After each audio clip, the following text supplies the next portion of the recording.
Good morning. This is the Blaine's World webcast that can be found each week on Facebook, YouTube, and LinkedIn. You can also find us on Spotify, Apple Podcasts, and you get more information and listen to previous shows at our website and find out more about upcoming shows, which is behind me, blainesworld.net. I'm your host, Blaine Greenfield, and I'm here in my Zoom studio in lovely downtown Fairview, North Carolina. And each week we focus on positive news and information about people and organizations in both Western North Carolina and throughout the country. And toward that end, it's my pleasure to introduce John Hall and Morgan St. Clair with the Black Mountain Center for the Arts. And folks, you can wave to all your fans and friends who are watching you. So this is John on the right and Morgan on the left. And it's a real treat, Morgan, for me to be speaking with you. Not that it's not a treat to speak to John, but it's the first time I think we've had you on our show. You know, I had the pleasure, I think you told me off the air, of seeing you perform one time at Mars Hill. Was that it? Yeah. Heart. Hart, I'm sorry, in Mars Hill. No, at Hart. Okay, what was the show again? Marvelous Wonderettes. Okay, now I got it. And so enjoyed seeing you at Marvelous Wonderettes. But long before then, you grew up as a child where?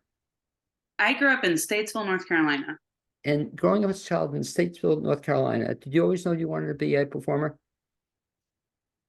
Relatively early, I had a propensity for performing, singing primarily, and then got into Shakespeare in middle school. And ultimately that led to my interest in theater. What was the first show you were ever in? Do you remember? I suppose it was maybe at summer camp, and I think it was a musical. I think it was Anything Goes. Okay, so you remember that. And do we have a tape of that somewhere or a record of that somewhere? Maybe I'd have to contact my summer camp. I don't know if I have it or not. Because I'll share an idea with John for the Black Mountain Center. But I always had this great idea, John, that everybody would get a chance to perform their very first role.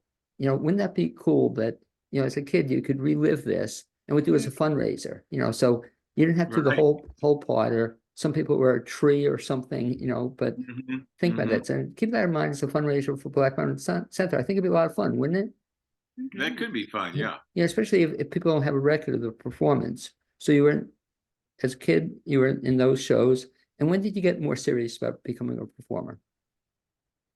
I would say my junior year of high school, and that really spearheaded my ultimately academic interest and training regimen to, I guess, become a professional actor or creative.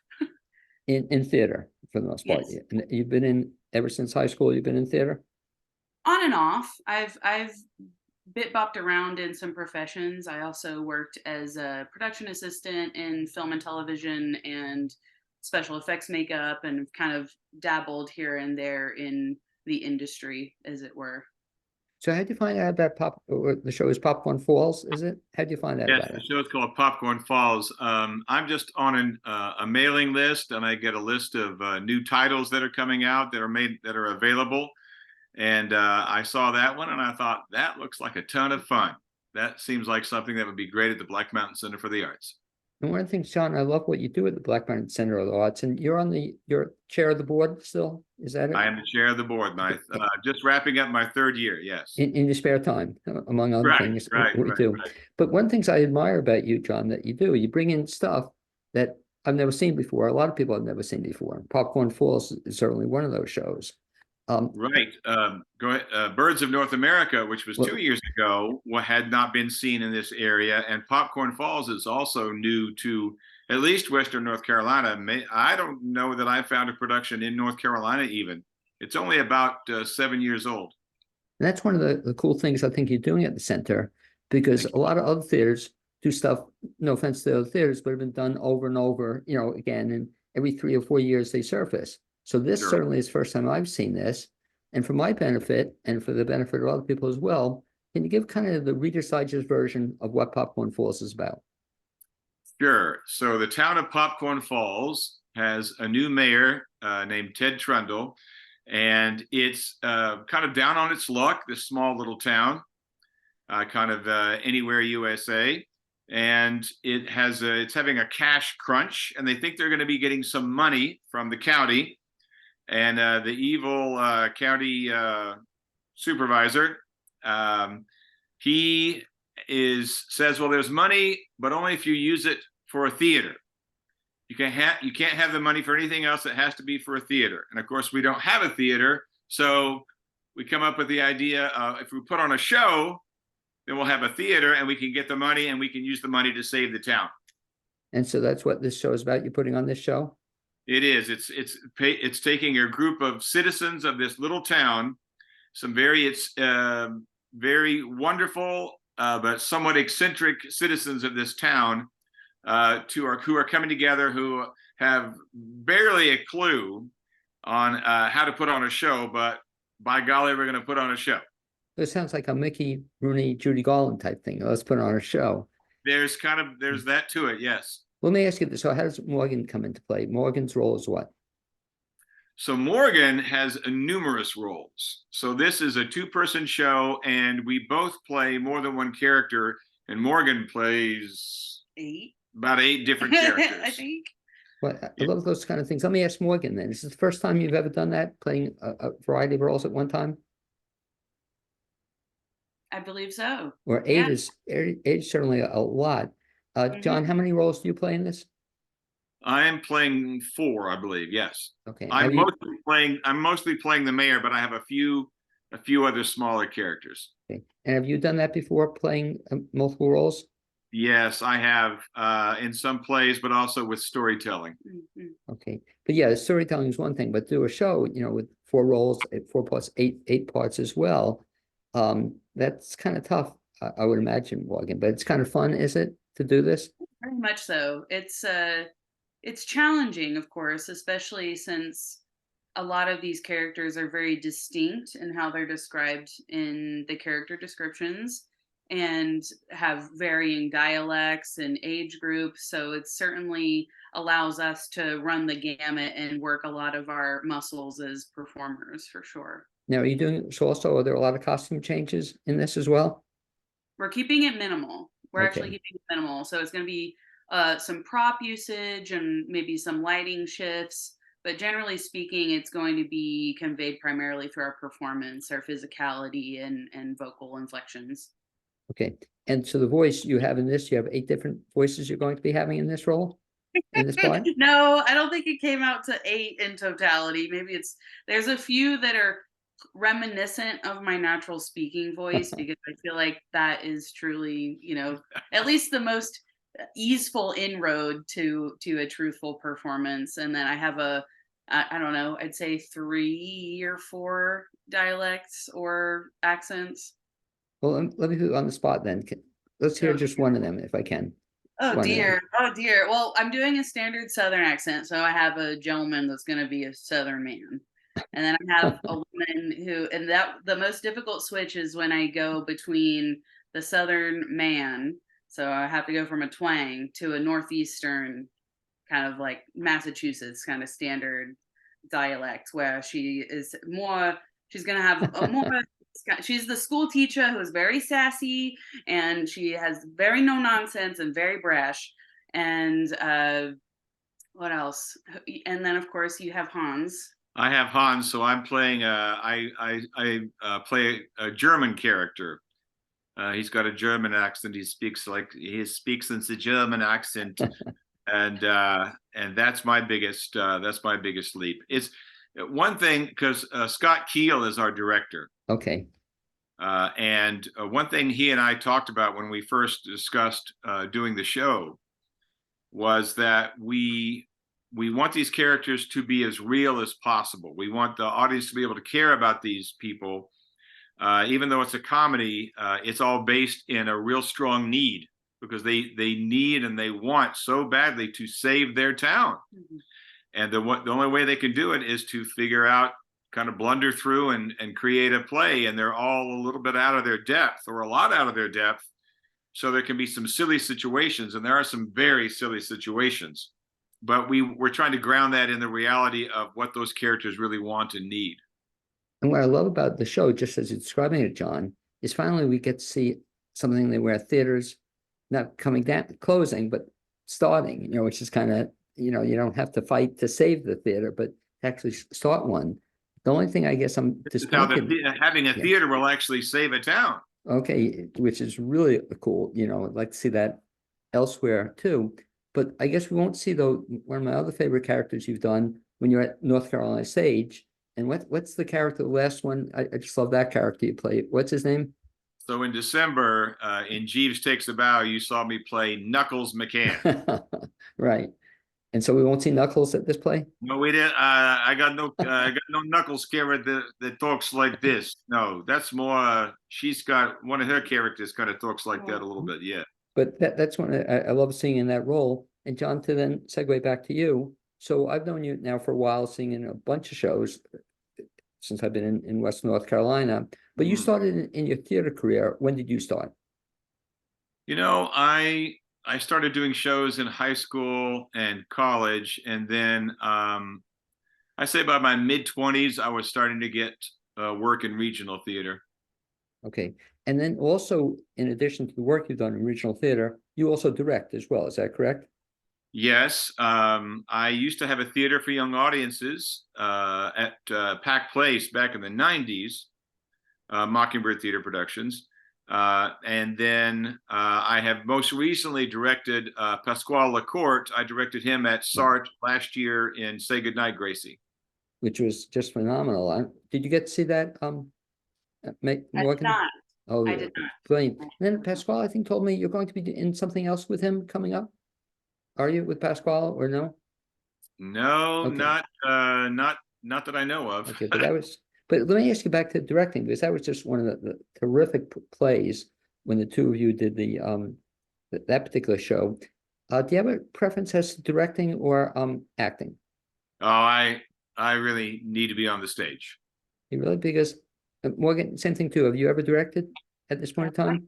I've not been lucky enough. Do you want to at some time?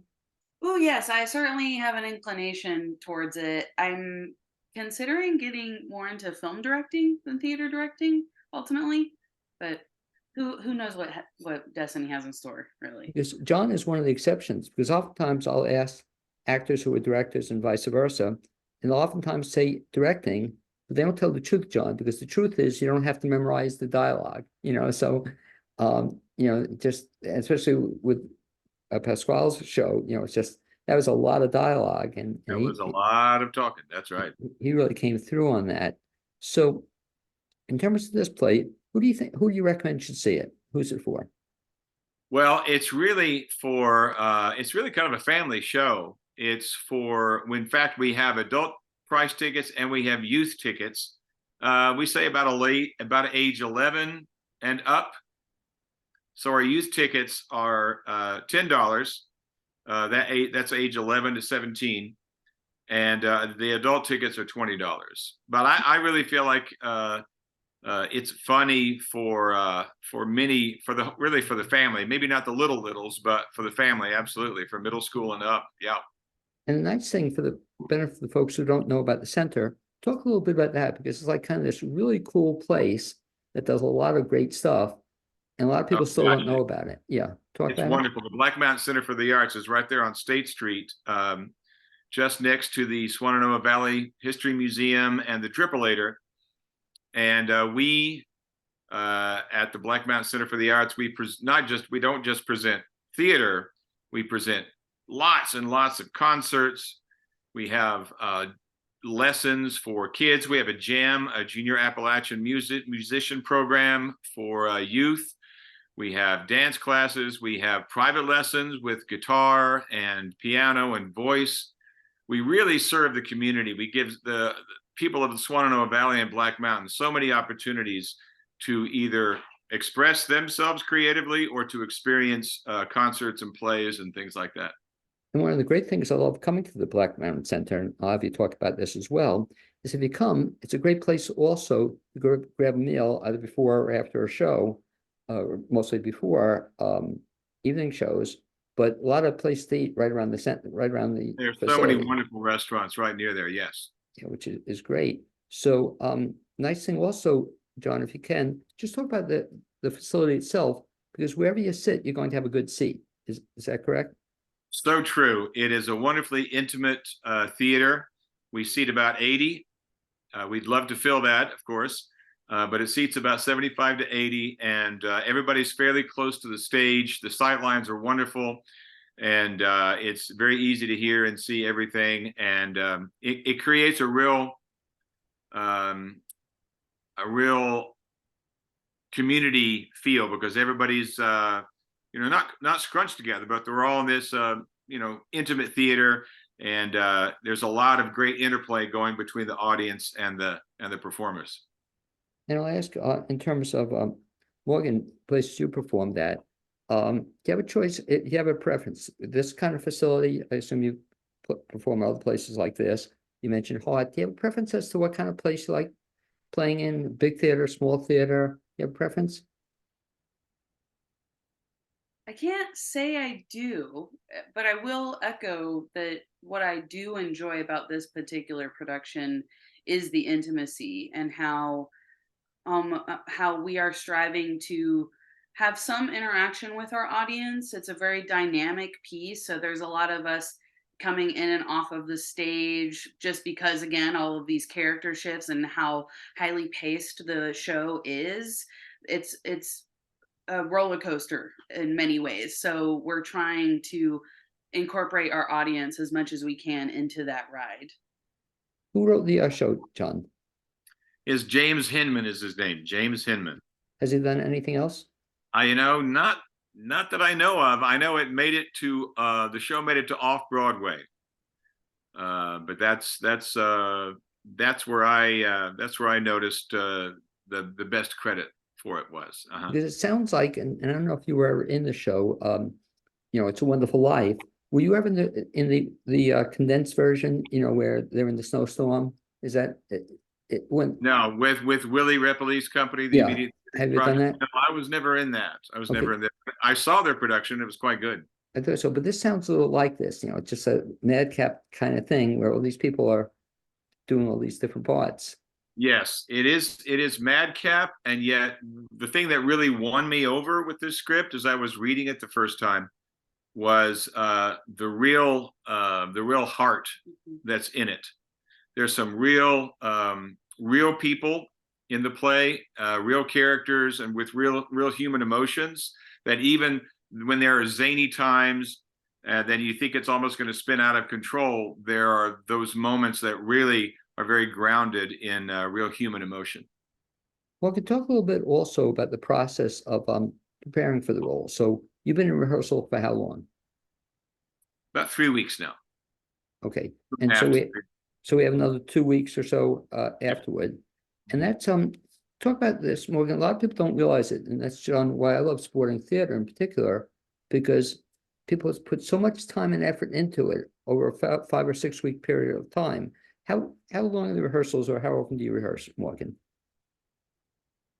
Well, together we're doing 3 nights a week. We're bumping up to 4 nights a week starting next week, and it's been a really organic process for me, I would argue, in terms of we've combed scene by scene and blocked throughout, from the start to finish, which is an interesting way of going about it. There hasn't been kind of a route that is like, okay, we're going to break this down, or get really granular from the start. We're really allowing it to be an organic and malleable process, which has been fun, because that provides a lot of opportunity for us to discover opportunities for humor or character choices that we otherwise wouldn't have discovered had we prepared a lot independently. So it's been a nice rehearsal process to really collaborate, and from the jump know what we're able to do together, if that makes sense. Have you ever done a 2-person play before?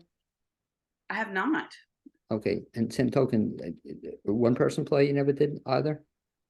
No. Because so this is quite a challenge. John, you've done a bunch of them. You did the one we talked about. Have you done a bunch of others? Let's see. The Birds of North America. I've done Red, which is a 2-person show. Those were the 2 main ones, and of course, I've done a lot of storytelling where you end up, playing different characters and things like that. Do you have preference as to a small cast or a large cast? Well, I've done musicals like Kiss Me Kate, Right. And I've done, these small intimate shows. Gosh, it's really tough because you really created a community with those big musicals, and everybody's pulling together and all that. But sometimes the individual actor choices can get a little lost. So, gosh, I don't know that I could really decide. I really like I like working on whatever play I'm working on right then, if that makes sense. And I think that's maybe the first thing I ever saw you in was Kiss Me Kate. I think that was perhaps the first time I ever saw your show. Just loved it. Talk a little bit, folks, then about after this show concludes its run. I don't know if you can share it or if you know it already, but do you have anything upcoming you can talk about? I'll ask Morgan first. Do you have anything that you know that's upcoming?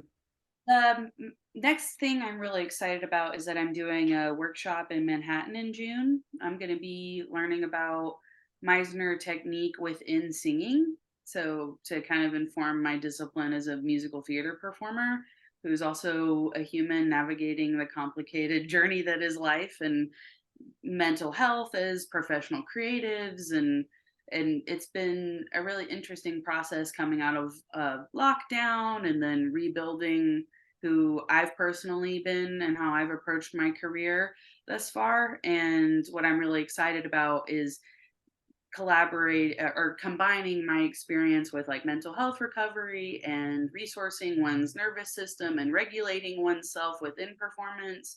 And I'm excited to continue my education through like the Meisner technique in the context of musical theater. And it's interesting you say that because I didn't realize there was a tie-in. You know, I heard of Meisner technique, but I didn't know it's tied into musical.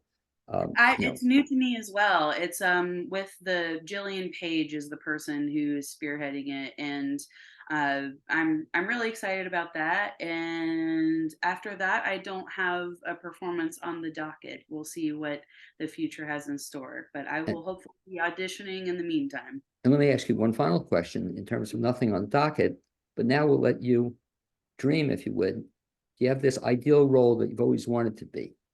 You know, I'll get John to get it off the ground. Anything you've always wanted to play or perform? I mean, I think that I always wanted the big, I always wanted to be Elphaba when I was little. I wanted to be like, I wanted to be the first like plus size Elphaba is what I wanted. But I was like, hey, she's already green. It's not outside of the realm of possibility that she's more of a social pariah and can be a different body type or a different color. So I'm interested in interesting castings like that, and was really loved. I think last year there was this really interesting casting of the Beauty and the Beast. So anyway, I won't go on and on, but yeah, I think Elphaba has been one of my bucket list ones that I'm likely a little too old for now, but I have to give you credit. You're the first one who has ever told me that. So thank you for sharing that, you know.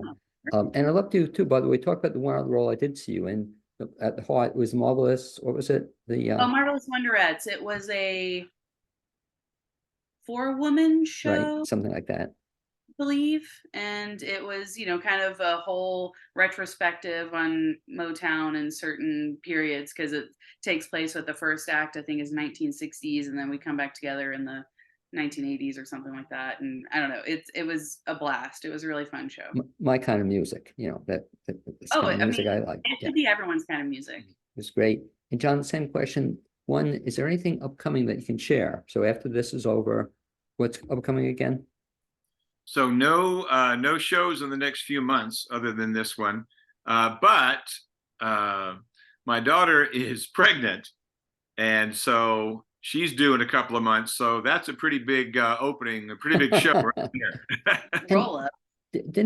Have I seen her perform? Or did I see her perform with you once? I think she performed with me when we did a show with the Immediate Theater Project. Right.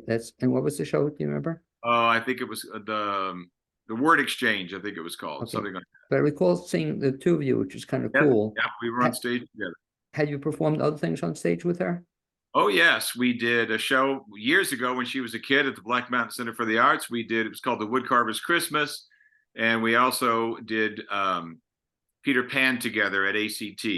Very cool. I was Captain Hook, and she was one of Tiger Lily's followers.